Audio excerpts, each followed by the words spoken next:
Ivory Connection time. Ryan Sullivan here. We're back at it, man. I got a beautiful little albino green Burmese python male here. This is a breeder male. Yes, he's a breeder male. They don't all have to be monsters, period. But this little guy right here is about 3 years old now. He might be a little older than that even. They're just doing like a champ. You know, a lot of people grow their males and snakes in general a lot bigger than I do. I really like my males to be nice and manageable, man. There's no reason this animal needs to be any larger than 8 to 10 foot, even at full-grown adult size. There's no reason that an adult Burm male needs to really eat anything larger than, say, like a colossal rat even.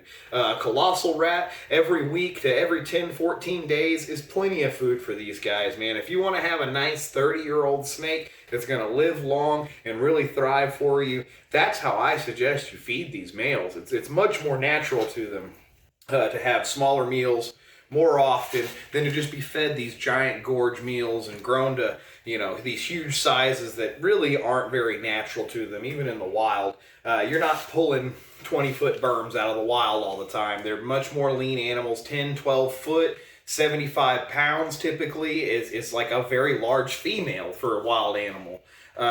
So that's a big thing here, man. You know, we like to manage our animals in a way that they're gonna live the longest, and longevity is key for us. It's really our number one goal. It isn't genetics or breeding or making a bunch of money or animals or any of that. Our number one goal here at the Ivory Connection is to make sure all of our animals live as long and healthy and you know, full life expectancies. That's our goal here. Now, that said, this video might be a little bit of a long-winded one. Just kind of generally talk about breeding stuff. First and foremost, one thing that I see everybody doing these days that, you know, I don't remember it being this way 10, 15 years ago, but now it's everybody. They first get into the hobby. The first snakes they buy, they're hatchlings still. They haven't owned them 2, 3 weeks, and they're already talking about breeding. Man, you're not going to have success if the first thing you're wanting to do right off the bat is just bang, bang, bang, make money, make babies, make more eggs. That's not how any of this works. These aren't dogs. You can't just lock them up in the backyard and they're going to fucking make a baby. It doesn't work that way. There's a lot that goes into cycling these snakes, observing their behavior, realizing when they're going through their various motions and excuse me, and parts of their cycle, such as cooling down and hugging the cold wall, arching, all these behaviors that they're going to go through, going off of feed, they're things that you're not going to notice as a new keeper. It takes the hours of being around them and practicing quality husbandry and recognizing the way these animals act and interact to catch when they're going to be ready and when breeding and behaviors like that change. So I think that's a big thing that, you know, we need to start working more on. About when you first get into this hobby, worry about mastering your husbandry. Don't just start talking about breeding everything together. There's plenty of people out there breeding all sorts of stuff. There's no shortage of pythons, any of this on the market right now. There's nothing wrong with having breeding as an idea and hopes and things you want to do, but I think you should be a keeper at least 4 or 5 years before you start thinking about trying to breed anything. You know, maybe that sounds excessive to some of you, but to me, I didn't know what was going on with these animals until I observed them for a good 10,000 hours. I'm talking years of watching them and working with them before I ever had any ability to breed. Even if I had wanted to breed before, I wouldn't have known what the hell was going on, man, just because I hadn't observed those animals appropriate. So right there, we're getting to number one, the most important part of breeding these animals: observation. That's it. If you're in there watching your snakes every single day and you watch how they act and how they behave throughout the years as the seasons change and as everything goes round and round, you'll notice that every year they do things the same way. They go off feed the same time.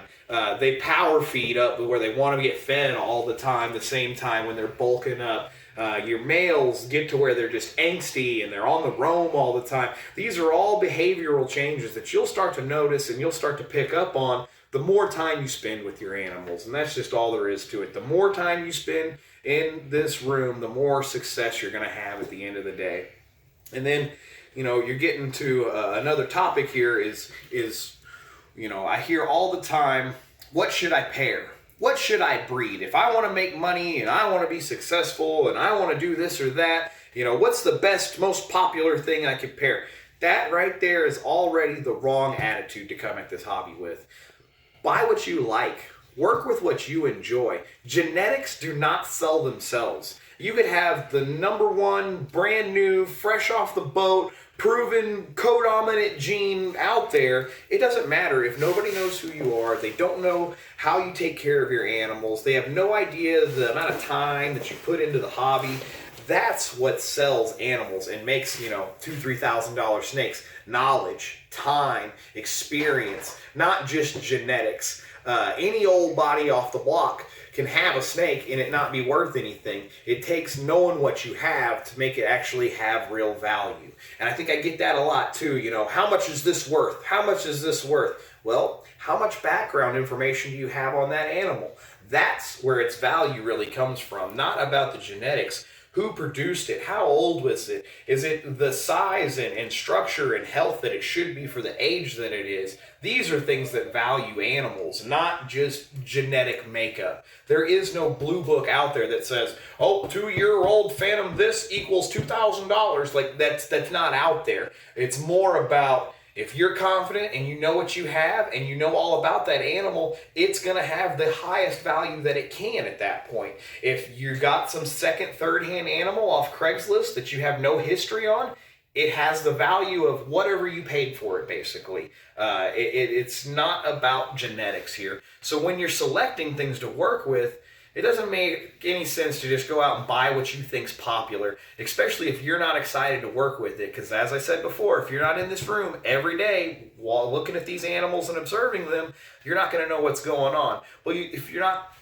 interested in what you're working with, you're not going to be in there every day. The stuff that you want to see is going to keep your interest. It's going to light your passion. The more passionate you are about those projects that you have, the more people are going to watch and feed off of that passion as well. And this is all stuff that you can't buy. It's just stuff that you either have it or you don't. You either really care about these animals and you're passionate about your projects, or you're not going to be successful. That's really the end of the day here. So, when it comes to breeding, observe your animals, spend time with your animals, spend as much time observing them in their natural state, as natural as being in a 6-foot cage is, observe your animals, and you will know what's going on with them, and then work with things that you enjoy, because if you don't enjoy working with it, no one else is going to enjoy watching you and following your success and, purchasing your animals as well. Genetics are cool and all, but genetics don't sell themselves. Passionate keepers that take care of their animals and produce quality products, those are the people that are going to continue to be successful in this industry. Ryan Sullivan of the Ivory Connection here. Y'all have a great day. Ivory Connection. Yo, don't forget to like, comment, and subscribe if you like these videos. And if you want to hear the Ivory King rap, check out the links in the description. Ivory Connection.